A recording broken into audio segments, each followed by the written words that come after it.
நேரு சொல்றாரு இது அதிமுக கூட்டணி அல்ல பிஜேபி கூட்டணி, இனிமேல் அப்படிதான் சொல்லி ஆகணும். டெல்லிக்கு பழனிசாமியா ஓடணும். அறிவாலய வாட்ச்மேன் தாண்டி அவர் ஏதோ வர சொல்லுங்க.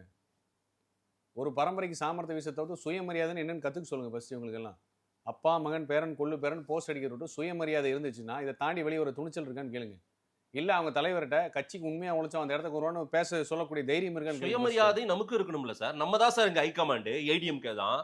ஊஸ் அமித்ஷா இங்க அவரை வர சொல்லணும்ல. நீங்க வாங்க சார், நீங்க உள்துறை அமைச்சரா இருக்கலாம், ஆனா இங்க கூட்டணிக்கு நாங்க தான் சார்ன்னு நம்ம சொல்லணும்ல.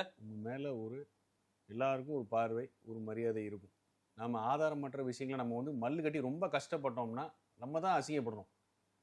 அடிப்படை சில விஷயங்கள் அரசியல் அமித்ஷா எடப்பாடியோட பேசணும். நான் சொல்ற தெளிவா சொல்லி, ஆனா எடப்பாடியை காத்திருந்து வைத்து பார்த்தாருன்ற விமர்சனத்தை வைக்கிறாங்க. அது புழுகு மூட்டை சார். இவங்களுக்கு எல்லாம் போய் உண்மையை பேச துணிவே கிடையாது. முதுகெலும் இல்லாத 8:30 மணிக்கு அவர் சந்திக்கணும்னு நேரம் கேட்டதா தகவல்கள். ஆனா 10 மணிக்கு மேலதான். யார் சொன்னா அப்படி? அங்க இருக்கிற செய்தியாளர்களே சொல்றாங்க 8:30 மணில இருந்து நாங்க காத்திருக்கோம். அங்க இருக்கிற 200 ரூபாய் வாங்குற திமுக செய்தியாளர் சொல்றாங்க அது இங்க போடுவீங்க, அப்படிதானே?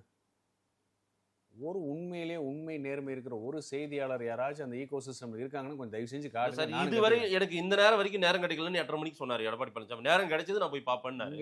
என்ன பேச்சு பேசுறீங்கன்னா ஒரு அடிப்படையே புரியாம 2009 1.5 லட்சம் தொப்புள் கொடி உறவுகளை கொன்னின 2வது நாள் போய் அப்பனும் மனும் போய் உட்காந்து 5 அமைச்சரவை கூட 6 அமைச்சரவை கொடுத்துன்னு சொல்லி 1.5 லட்சம் பேர் உயிர் மேல வியாபார அரசியல் பேசின கட்சி அது.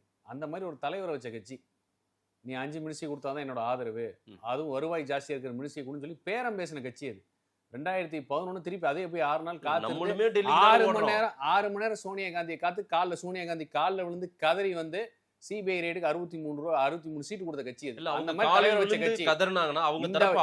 இந்த வரலாறு ஏதாவது பண்ணீங்களான்ற மாதிரி இந்த மாதிரி வரலாறு இருக்கிறவங்க அவங்கள மாதிரி தான் அடுத்தவங்களும் அப்படிங்கிறது அவங்களோட நம்பிக்கை. அப்படி கிடையாது. இதுதான் அவங்களோட அனுபவம். அவங்களோட அனுபவ பாடம் தான் மத்தவங்க நினைச்சுக்கிறாங்க. முக ஸ்டாலினுக்கு டெல்லிக்கு போறதுனால காலில் விழுகிறது தான் தெரியும். அதுக்காக தான் மரியாதைக்குரிய கனிமொழி அமைச்சாரு.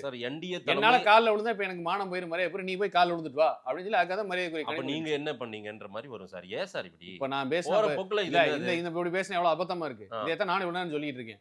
உண்மைக்கு புறமான விஷயத்த நேரு மாதிரி ஒரு அமைச்சர்லாம் பேசினா அது எவ்வளவு கேவலம், எவ்வளவு அபத்தமா இருக்கு. ஆதாரம் இல்லாத விஷயத்தை எவ்வளவு நேரம் பேசுவாங்க. இந்த மாதிரி எங்களுக்கு பேசுறதுக்கு எவ்வளவு நேரம் ஆக போகுது? இந்த ஒரு எக்ஸாம்பிள் போதுமா? நான் சொன்னது நான் போய் காலில் விழுந்து அசிங்கமா இருக்குமா? நான் ஏற்கனவே போய் என் பையனை வந்து துணை முதல்வர் ஆக்குற முன்னாடி நரேந்திர மோடியை பார்த்து 45 நிமிஷம் காலில் விழுந்துட்டேன். நேரு வந்து எனக்கு ரைடு வந்தோடனே நான் போய் என் பையனை அனுப்பிச்சு நிர்மலா சீதாராமன் அவர்கள் காலில் விழுந்துட்டேன், என் பையனை விழுக சொல்லிட்டேன். இதெல்லாம் ஆதாரம் இருக்கா ஏதாவது? இப்போ இவ்வளவு நேரம் பேசுங்க, ஆதாரம் கேட்டால் நீங்க என்ன கொடுத்தீங்க?